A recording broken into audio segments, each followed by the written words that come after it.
Hello all, I'm Sai and in today's video I'm going to talk about 10 beginner friendly classics. Now I am a reader who does not read as many classics as most people do. Classics are not my jam and most of their content is not that much appealing for me. The language is also quite difficult unnecessarily if you ask me, and because of all these reasons I don't gravitate much towards classics. Despite that, I have read quite a few classics in the past few years, and in this video I'm going to talk about 10 of the easiest classics that I've read so far, which is perfect for beginners. I know that some people who are beginners to reading will enjoy these classic pieces of literature compared to the modern ones very much because they have obviously stood the test of time. So without any further ado, let's get into the books right away.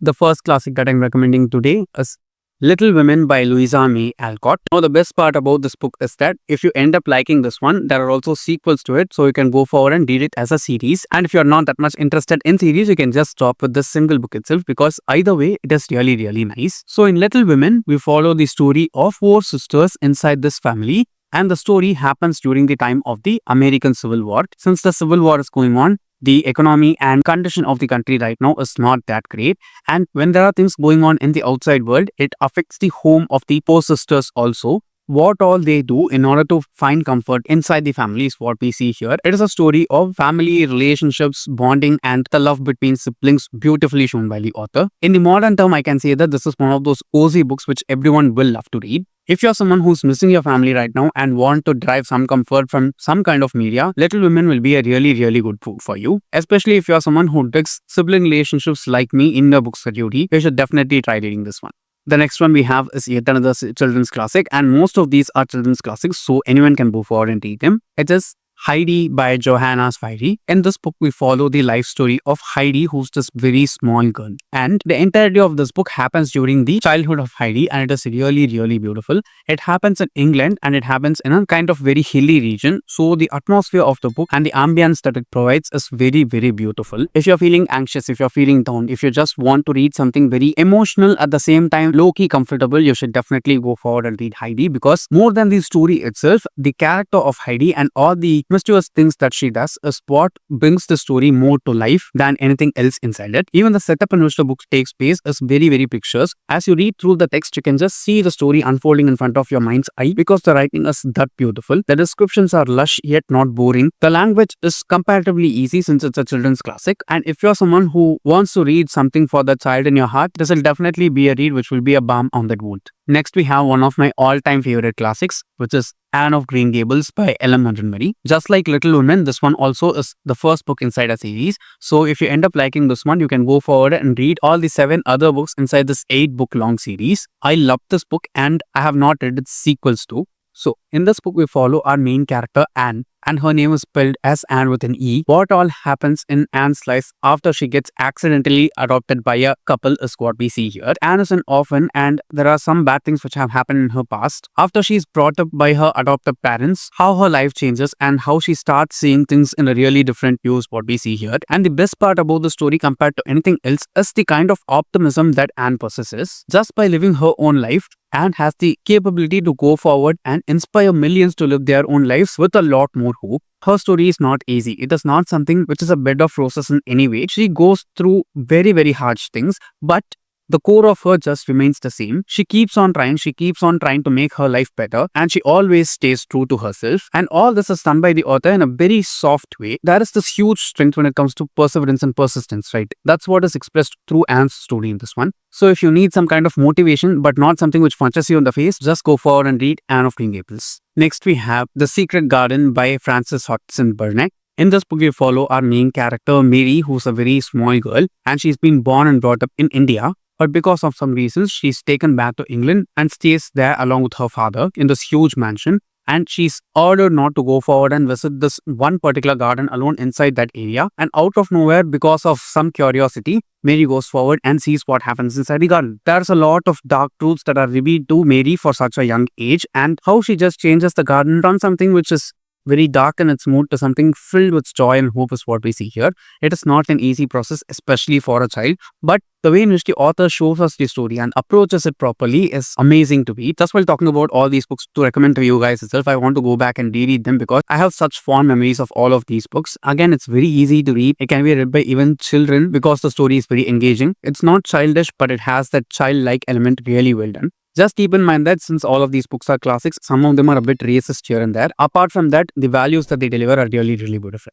Next, we have one of the most beautifully written classics that I've read so far. And even though the writing of the author here is gorgeous, it's very, very easy to read. It can be read by any beginner because it's very easy to follow through, but all-consuming. The book is The Bell Jar by Sylvia Plath, which is the only one full-length novel that is written by the author. She's a poet, and the way in which she has written this book is semi-autobiographical, but in a fictitious way. Most of the things that have happened to the main character here, or shown as happening to the main character here, have been experienced by the author herself in real life. So we follow the story of this young woman named Esther, who's just to get into college, and because of a scholarship that she gets this opportunity to go and live in New York for a few months in this hotel, along with a few other women of her own age, and they all get to experience certain things in New York. When Esther's like that alone in New York, her mental health just starts deteriorating, and it gets worse and worse. What all happens in Esther's lives for the next 1 to 2 years is what we see here. It's very dark, it's very beautifully written, and the descriptions that the author gives here are just amazing. Especially there is this description or comparison. It's basically an analogy that is done by the author, comparing the amount of choices that we get in our life to a fig tree. It was just out of the world when I read the book. So if you're someone who wants to give a try to classics but want the language to be the most important and beautiful element about the book, you should definitely go forward and try this one. And keep in mind that this is one of those very few and rare classics which have represented mental health issues as they are without any kind of taboo in it.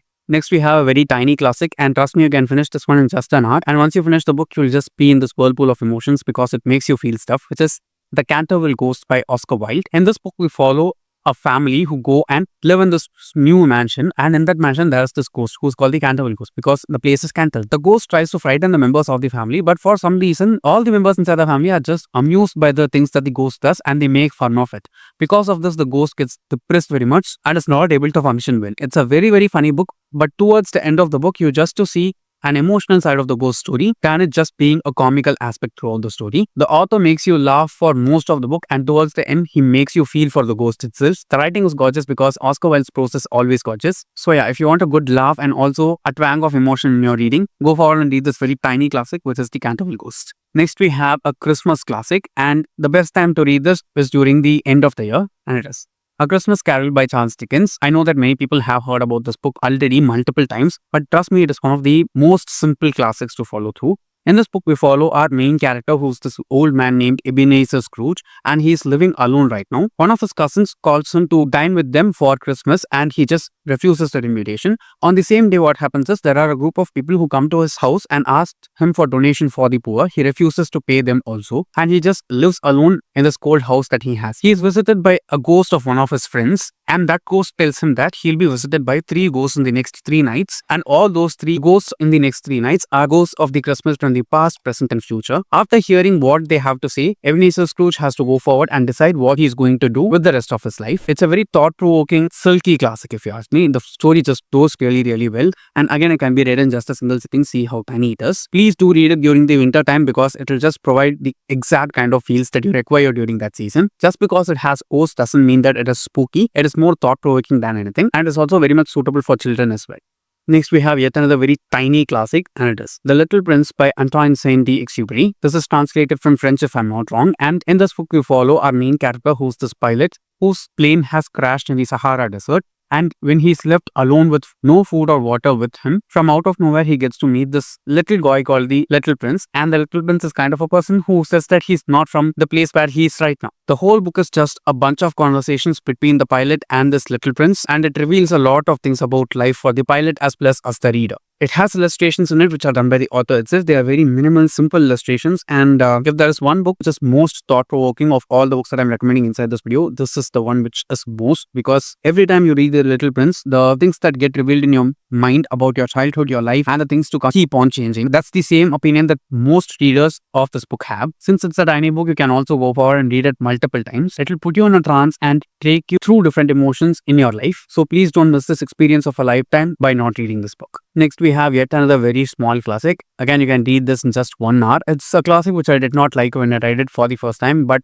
when I read it again, it was again very, very different for me. Especially if you're a person who's just started with your career and you're living your big guy or big girl life right now. This is definitely one book you should try because I think it can be cathartic for many of us, which is Metamorphosis by Franz Kafka. In this book, we follow the story of our main character named Gregor Samsa. And one day, what happens out of nowhere in Gregor Samsa's life is when he wakes up in the morning, he finds that his body has transformed into that of a bug, which is not something anyone wants to have in life or experience in life. And the job that Gregor Samsa is caught in right now is that of a traveling salesman. So he's not able to get out of bed and go to his work, and he's called by his boss who's super bossy and tries to command each and every part of his job. As we read through the story, we can understand the themes that are explored by the author really, really well, and it shows us how when it comes to work and the modern life, the power to control so many people's life just lies in the hands of a person who has authority. It's a very revealing book, but it can also be very dry to read. So take your time and read it slowly, even though it's a short classic. I'm sure that it can give a lot of insights. Finally, I just want to recommend one non-fiction book alone to you guys in this Classics for Beginners collection, and it is The Richest Man in Babylon by George S. Clason, in which we follow different stories from Babylon from the ancient times that are shown to us in order to get the proper knowledge of finances in our life. The author basically tries to impart financial wisdom and financial knowledge to us in order to gain and attract wealth, and at the same time retain and build it for ourselves. It's a very, very easy book to read, and as you read through the chapters, you can see that you can read each and every chapter in hardly 10 to 15 minutes time, but the lesson delivered using each and every one of those short chapters is much high when it comes to the amount of value that they deliver. Again, it can be read by anyone of any age range, so go forward and give it a try. I think I read this for the first time in 2020 and I've not reread it so far, so I also want to go back and reread this at some point. The language of the book is not so difficult, so you can definitely read it without much more difficulty compared to some of the other classic non-fiction books. So yeah, just go forward and give a try reading The Richest Man in Babylon.